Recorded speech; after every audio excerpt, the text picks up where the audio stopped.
Welcome to BRK news. Liver health బాగాలేదని మనకు ఎలా తెలుస్తుంది? లివర్ చెడిపోతే ఎలాంటి లక్షణాలు కనిపిస్తాయి? సో లివర్ని శుభ్రపరచుకోవడం ఎలాగా? సో దీని గురించిన పూర్తి వివరాలు తెలుసుకుందాం. ఈరోజు మనతో పాటు ఉన్నారు ప్రముఖ liver specialist and liver transplant specialist doctor Kavya Dendukuri గారు. డాక్టర్ గారు నమస్తే. నమస్తే అండి. జనరల్గా మేము ఏం చెప్తామంటే టిప్స్లో లివర్ శుభ్రం చేసుకోండి, డీటాక్స్ చేసుకోండి ఇలా చెప్తూ ఉంటాం. అవును అవును, చాలా వింటున్నాను నేను ఈ మధ్య రీల్స్. అసలు అవి లేదండి, ఏవి పనిచేయవు.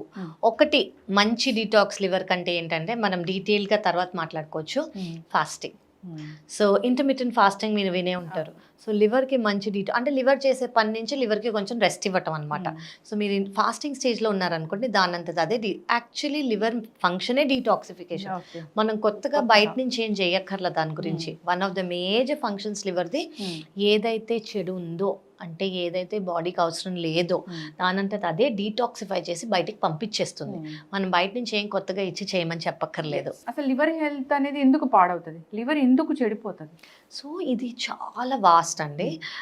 ఇది ఆల్కహాల్ అని మనం చాలా మంది మోస్ట్ కామన్ గా వింటాము. ఒకటి ఆల్కహాల్ అనేది, ఇంకోటి నాన్ ఆల్కహాలిక్ రీజన్స్ కూడా చాలా ఉన్నాయి. మనకి ఇంకోటి తెలియాల్సింది ఏంటంటే, నాన్ ఆల్కహాలిక్ అని అన్నాం కదా, అంటే ఏంటి? ఫస్ట్ మనకి చిన్నపిల్లల్లో కూడా వస్తుంది. అంటే ఏంటి? వాళ్ళు ఆల్కహాల్ తీసుకోరు కదా. పుట్టిన బేబీస్లో కూడా లివర్ ప్రాబ్లం ఉండొచ్చు. వాళ్ళలో ఉన్న లివర్ సరిగ్గా డెవలప్ అవ్వకపోవటం కానివ్వండి, బైల్ డక్స్ కొన్ని సరిగ్గా డెవలప్ అవ్వలేదు, లేదా వైరసెస్, చిన్న చిన్న వైరసెస్. మోస్ట్ కామన్గా మనకు తెలిసిన virus hepatitis A, hepatitis E, hepatitis B, C అనేవి, అలాంటివి వేరే వైరసెస్ కూడా ఉంటాయి. ఇవే కాకుండా లివర్లో క్యాన్సర్ ఏమన్నా ఉందా, లేదా లివర్లో ఫ్యాటీ లివర్. మనం ఈ మధ్య చాలా ఎగ్జాక్ట్లీ ఈ మధ్య చాలా కామన్గా చూసేది ఫ్యాటీ లివర్. ఒకప్పుడు ఈ లివర్ డిసీజ్కి పేరే లేదు, క్రిప్టోజెనిక్ అని చెప్పుకునే వాళ్ళం. ఇప్పుడు ఫ్యాటీ లివర్ ద్వారా పెరిగే లివర్ ప్రాబ్లం అంటే ఫస్ట్ లివర్ ఫ్యాటీ లివర్ స్టేజ్కి వెళ్తుంది.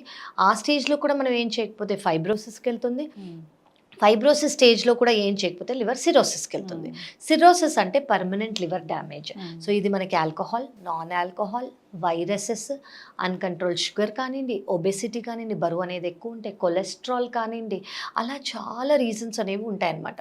సో మెటబాలిక్ సిండ్రోమ్ అని అంటాం. అంటే కొంతమందికి హార్ట్ ప్రాబ్లం ఉండి, బీపీ ఉండి, కొలెస్ట్రాల్ ఉండి, థైరాయిడ్ సరిగా కంట్రోల్ లేదు, షుగర్స్ కంట్రోల్ లేవు, బరువు అనేది ఎక్కువ ఉన్న వీళ్ళలో కూడా వచ్చే అవకాశం ఉంటుంది. ఇవన్నీ నాన్ ఆల్కహాలిక్ రీజన్. చాలా కామన్గా ఈ మధ్య కాలంలో గత 5 ఏళ్లుగా మేము ఎక్కువగా చూసేది non alcoholic fatty liver disease ద్వారా వచ్చిన మెటబాలిక్ సిండ్రోమ్ వచ్చిన లివర్ ప్రాబ్లం అనమాట. సో వీళ్ళేంటి, పర్మనెంట్ లివర్ డ్యామేజ్కి వెళ్ళిపోతున్నారు. దానివల్ల మేము ట్రాన్స్ప్లాంట్ అనేది చేయాల్సి వస్తుంది. సో లివర్ చెడిపోయింది అంటే ఎలాంటి లక్షణాలు కనిపిస్తాయి? ఇది చాలా ఇంపార్టెంట్ క్వశ్చన్ అండి. ఎందుకు అంటే, ఇప్పుడు ఫ్యాటీ లివర్ అనుకున్నాం ఫస్ట్ స్టేజ్. ఫ్యాటీ లివర్ ఏం చేయకపోతే ఫైబ్రోసిస్ అనుకున్నాం. ఫైబ్రోసిస్ కూడా మనం ఏమీ ఇంటర్వీన్ అవ్వలేదు అనుకోండి, సిరోసిస్, పర్మనెంట్ లివర్ డ్యామేజ్కి వెళ్తుంది అని అనుకున్నాం. ఈ పర్మనెంట్ లివర్ డ్యామేజ్లో కూడా 80% మందికి సిమ్టమ్స్ అనేవి ఉండవు. సో ఈవెన్ సిరోసిస్లో ఉన్నా కూడా కొంతమందికి తెలీదు. ఎందుకు అంటే అందులో చాలా కామన్గా వచ్చే సిమ్టమ్ ఏంటంటే బలహీనత. చాలామంది చాలా మరీ ఎక్కువగా వీక్గా అనుకుంటారు, ఇంత వీక్గా ఉన్నాను ఏంటి నేను అని వాళ్ళకే అనిపిస్తుంది. కానీ ఏమనుకుంటారంటే, ఒక 2 రోజులుగా సరిగా తినలేదు, నిద్ర సరిగా లేదు, పని ఎక్కువ చేశాను, ఇంట్లో చుట్టాలు, ఇలాంటి రీజన్స్ చెప్పుకుంటారు. కానీ వాళ్ళకి ఇది లివర్ ప్రాబ్లం వల్ల ఈ బలహీనత అని అర్థం కాదు. అది ఫస్ట్ థింగ్. సెకండ్ థింగ్ ఏంటంటే మజిల్ లాస్ అనేది కనిపిస్తుంది. జనరలీ మజిల్, ఎందుకంటే ప్రోటీన్ అనేది మజిల్స్లో ఉండదు. అంటే ఎవరైనా షర్ట్ వేసుకున్నారంటే మగవాళ్ళు ఇదంతా లూజ్ అయిపోవటం, ఆడవాళ్ళకి బ్లౌజ్ లూజ్ అయిపోవటం, అలా వాళ్ళకి మజిల్ లాస్ అనేది ఉంటుంది. థర్డ్ థింగ్, అదే ఫెయిల్యూర్లో ఉన్నారనుకోండి, మనకి మోస్ట్ కామన్గా కనిపించేది జాండిస్. కళ్ళ పచ్చగా ఉండటం కానివ్వండి, యూరిన్ అనేది చాలా హై కలర్లో వెళ్తోంది అని అంటారు, ఆకలి లేకపోవటం. అదే అక్యూట్, ఇది కూడా చాలా అక్యూట్, అంటే జాండిస్ వచ్చింది, అక్యూట్ వైరల్ హెపటైటిస్ వచ్చింది, లేదా అక్యూట్ స్టేజ్లో వచ్చింది అనుకోండి, వాళ్ళకి ఫ్లూ లైక్ సిమ్టమ్స్ అని అంటాం అనమాట. జాండిస్ ఉండటం, ఆకలి లేకపోవటము, ప్లస్ వాళ్ళకి చాలా బలహీనత, ప్లస్ ఫీవర్, చిల్స్, ఇవి ఉంటాయి.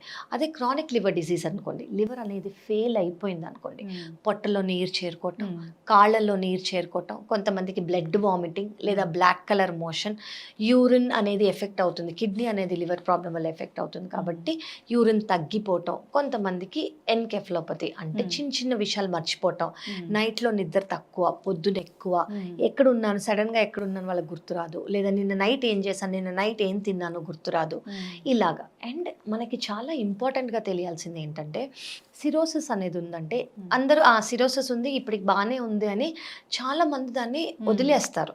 కానీ ఒక్కసారి సిరోసిస్ వచ్చిందంటే 10% మందికి అందులో లివర్లో క్యాన్సర్ వచ్చే అవకాశం ఉంటుంది.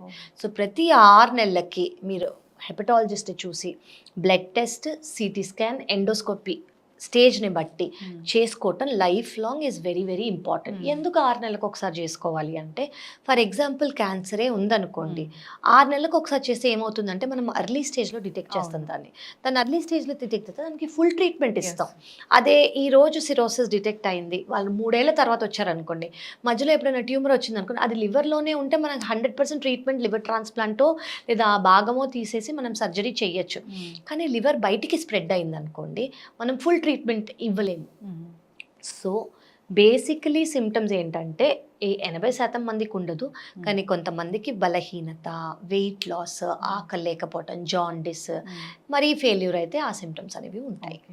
అసలు అంటే ఇప్పుడు ఒక ఏజ్ దాటింది, వాళ్ళు మీరు చెప్పిన ఆ 3 టెస్టులు చేయించుకోవాలంటే ఏ ఏజ్ దాటాక చేయించుకోవాలి? నేను ఏమంటానంటే వితౌట్ ఏజ్ అండి, ఎందుకంటే ఇప్పుడు మనకి ఫ్యాటీ లివర్ అనేది ఈ ఏజ్కే రావట్లేదు, మన లైఫ్ స్టైల్ ప్రాబ్లం అయిపోయింది. అది ఇంట్లో కూర్చుని వర్క్ ఫ్రమ్ హోమ్ కానివ్వండి, డైట్ అనేది చాలా ఈజీగా 1 క్లిక్లో దొరుకుతుంది కావచ్చు, మన లైఫ్ స్టైల్ అది ఆల్కహాల్ కానివ్వండి, పబ్బింగ్ కల్చర్ కానివ్వండి, నైట్ లైఫ్ కానివ్వండి, ఇవన్నీ చాలా ఎక్కువ అయిపోయాయి.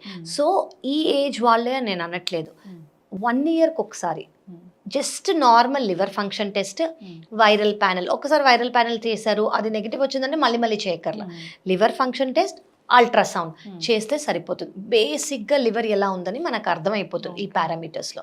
మేమేం చేస్తామంటే ఫైబ్రో స్కాన్ అని కూడా చేస్తాం.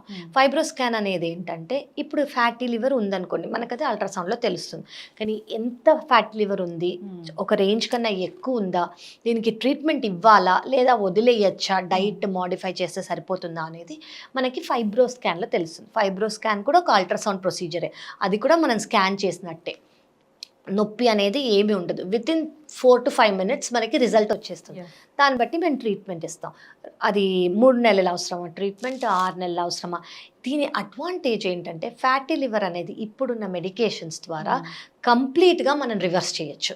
ముందు మేము అలా రివర్స్ చేయడానికి కానీ ఓన్లీ లైఫ్ స్టైల్, ఆకలి, వాకింగ్ చేయండి, బరువు తగ్గండి, షుగర్ కంట్రోల్ పెట్టుకోండి, కొలెస్ట్రాల్ కంట్రోల్ పెట్టుకోండి అని చెప్పేవాళ్ళం.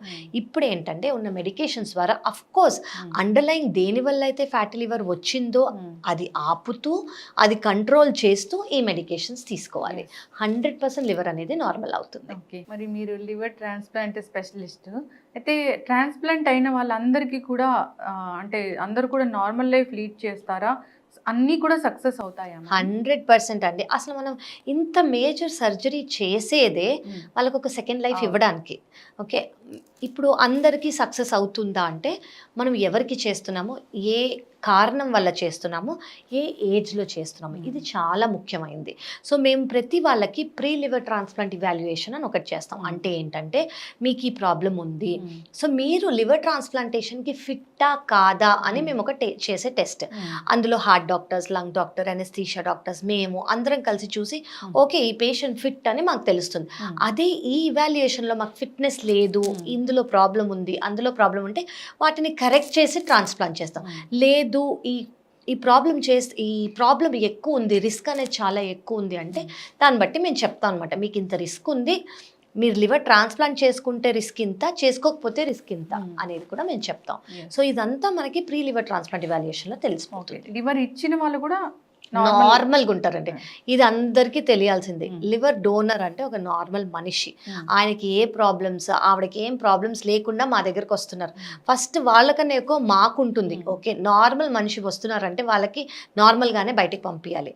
సో పేషెంట్కి ఎవరైతే లివర్ ట్రాన్స్ప్లాంట్ చేయించుకుంటున్నారో వాళ్ళకి మేము ఎలా ఇవాల్యుయేషన్ చేస్తామో అలాగే డోనర్కి కూడా చేస్తాం. ఓకే, డోనర్ ఎలా ఉన్నారు, డోనర్ హెల్త్ ఎలా ఉంది. ఫస్ట్ ఏంటంటే 18 ఏళ్ళ కన్నా ఎక్కువ, 52 ఏళ్ళ కన్నా తక్కువ ఉండాలి. మరి బరువు ఎక్కువ ఉండకూడదు, షుగర్ కంట్రోల్ లేకుండా ఉండకూడదు. వీళ్ళది వాళ్ళ లివర్ ఎంత ఉంది, వాళ్ళ లివర్ వీళ్ళకి పడుతుందా లేదా, వాళ్ళ ఫ్యామిలీ మెంబర్ అయి మాత్రమే ఉండాలి. Same blood group, family member అయి ఉండాలి. బయట ఫ్రెండ్స్ వెల్ విషెస్ ఇవ్వలేరు అనమాట.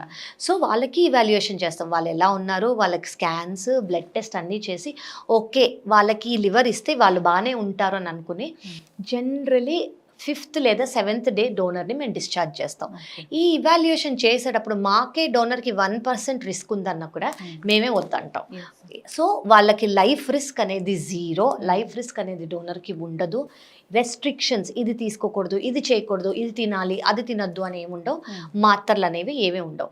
వితిన్ 2 weeks to 4 weeks అంటే 2 వారాల నుంచి 4 వారాల వరకు లివర్ అనేది ముంత ఎంత ఉందో అంతకి పెరిగిపోతుంది.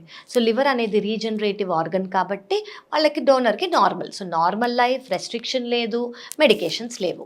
ఖచ్చితంగా మనం చాలా చక్కగా చెప్పారు. మన ఫైనల్ క్వశ్చన్, ఇప్పుడు బ్లడ్ రిలేషన్ వాళ్ళే ఇవ్వాలా? అవునండి, నో వన్ ఎల్స్. అంటే ఇదొక government protocol.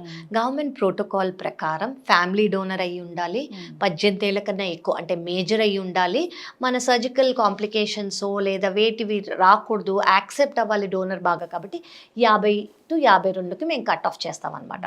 So first degree family మెంబరా, సెకండ్ అంటే ఎంత దూరం ఫ్యామిలీ మెంబర్ అయితే అంత పేపర్ వర్క్ ఉంటుంది. పేపర్ వర్క్ అంటే ఏంటంటే ఓకే వీళ్ళకి రిలేటెడ్ అని గవర్నమెంట్ అనేది చూస్తుంది అనమాట.